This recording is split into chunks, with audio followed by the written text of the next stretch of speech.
Here's the parts as they come out cut.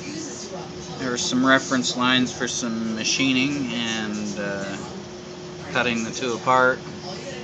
Here you can see the whole center punch locations and those.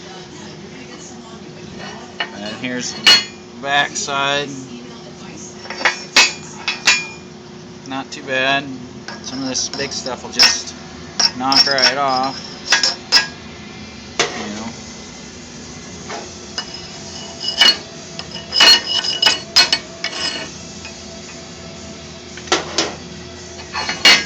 Not too bad.